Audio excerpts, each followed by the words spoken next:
Hey everybody, it's Carrie. Welcome back to my channel. Today we're going to be making this card using some embossing paste and a mama elephant stamp set that I really think that is really neat for, especially for masculine cards. This could work for a masculine card if you wanted it to, but I am sending this to someone that just recently lost her spouse. So like I said, it could go either way, but so I'm going to start off by getting some watercolor cardstock here from Tim Holtz. I wanted to use this cardstock in particular because it's going to hold up well to the embossing paste that we're going to use. And I'm using this grid stencil from Simon Says Stamp, and I've used it a time or two. The last time that I used it, I used some Simon Says Stamp ink, and you can kind of see the blue on the stencil. It kind of stained it a little bit, but that's okay. I mean, that's what stencils are for. This as long as whenever you use embossing paste, that you go ahead and remove it and clean it up as soon as possible, because if you don't, it will dry permanently on there and it will kind of mess up your stencil, and you don't want that. So anyway, I'm just taking some micro pour tape here and taping that down so it won't shift on me whenever I apply my paste here. And I'm using this Wendy Vecchi. I don't know if it's Vecchi or Vecchi. If anyone knows, let me know, because I'd like, I want to pronounce her name right. I've heard it both ways. But I'm taking my little palette knife here, and I'm just applying this embossing paste kind of evenly as much as I can. I don't want too thick of a layer, but I don't want a thin layer either. Just kind of in the middle. And I'm kind of focusing more on the right hand side of my cardstock here, and because I don't want to I'm not covering the whole entire thing, as you could probably see in the pictures of the card, but I'm just kind of concentrating on mostly the right hand side of my cardstock, and I'm just going to try to cover up that whole entire set as much as possible, and kind of leaving a little bit, kind of spotchy too, just kind of like an organic feel, if you will. So I'm going to go ahead and continue to spread that out and get it as even as possible.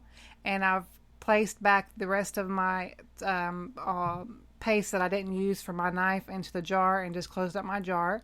And now I'm just going to go ahead and remove my stencil. This is the fun part. I like doing this part because you can see your end result of what you've created.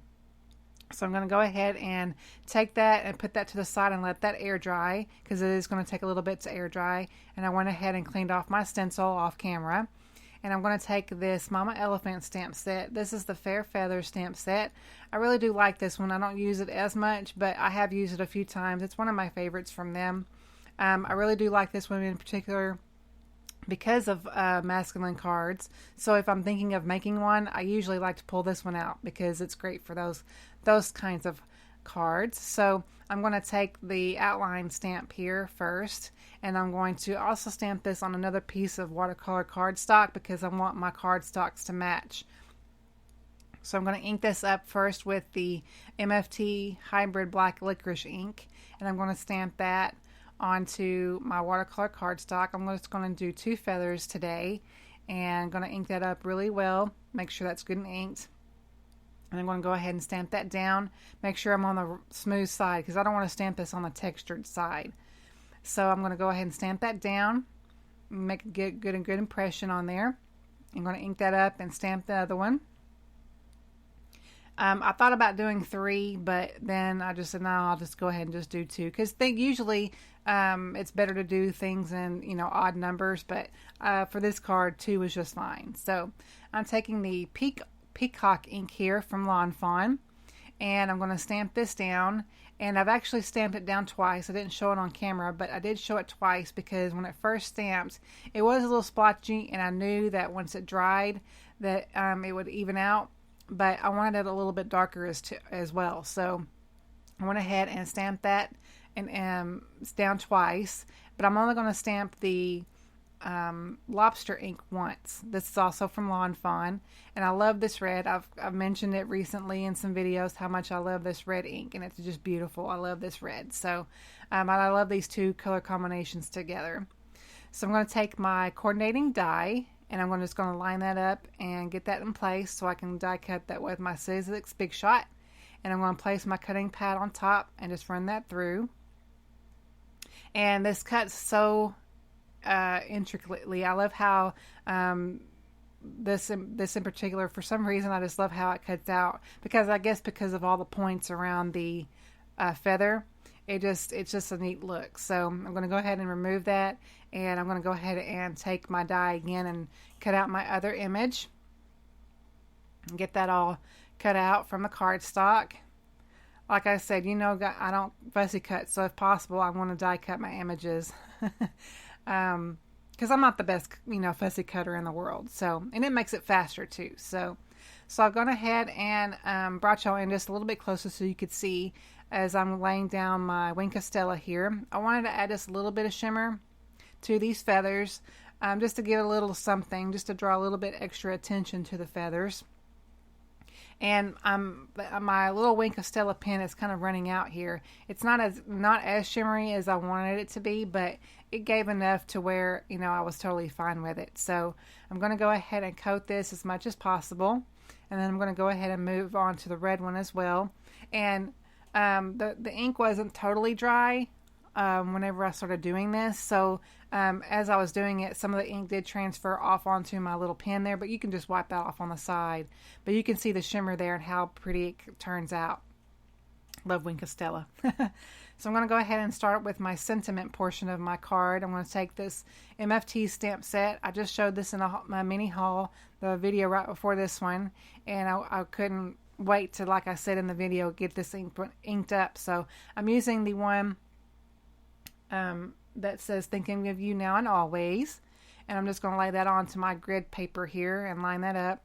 Going to apply that to my clear block, and I'm going to take the VersaFine Onyx Black and ink that up. It's one of my favorite black inks for sentiments, and I'm going to use that rest of that cardstock that I used for the feathers, like I said, because I wanted everything to match as far as cardstock goes. So I'm going to make sure that I press that down really well, since it is cardstock or watercolor cardstock. It's a little bit thicker, so you want to make sure that you're pressing down pretty evenly. So I'm just going to take my trimmer here and just kind of trim that out. I'm just kind of eyeballing it, no measuring or anything like that, but I wanted to make it as even as I could.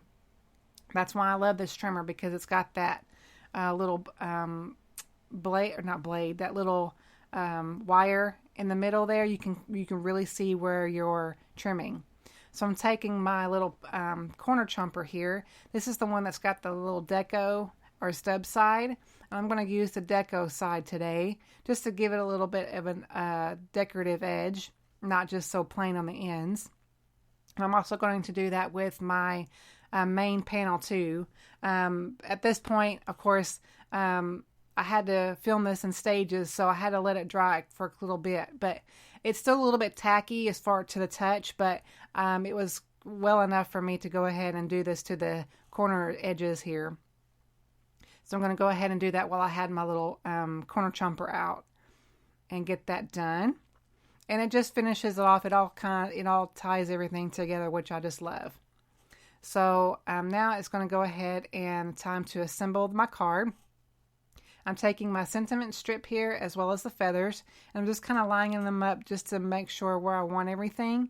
And I'm going to take my favorite adhesive, which is the Plus tape runner adhesive, and I'm going to just add just a little bit to the point of where I want to add the other feather on top. So I'm just applying some of that adhesive, and then just going to go ahead and add that on top. Just kind of offset them just a little bit, you know.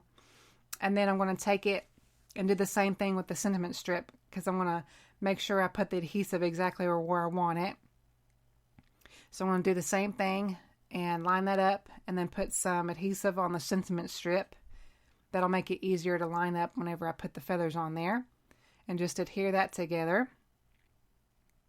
And then I'm going to go ahead and take some foam adhesive and add some foam adhesive to this whole entire little sentiment strip here. So I'm going to go ahead and do that and add that to the sentiment strip as well as the feathers. And I took off the backs of that and just applied that to my main panel here, as it's good and dry now. And I just love how, I don't know what the word is, but this is sort of a different design for me, but I like it. I think it turned out good. So, and I think the recipient will like it too. So I'm just going to add this to a piece of Paper Tray Inks Poppy cardstock, I think the poppy cardstock really went well with the red that I used today. And I'm putting down a ton of adhesive simply because it will make it even when I apply it to my cardstock base here. So I'm going to go ahead and finish that up and get that adhered, and that finishes up our card for today. So thank you guys so much for watching. Any of the supplies that you see me use today, they will be linked below the video. And for more information, go ahead and visit my blog, and I will see you on my next video. Thank you so much for watching.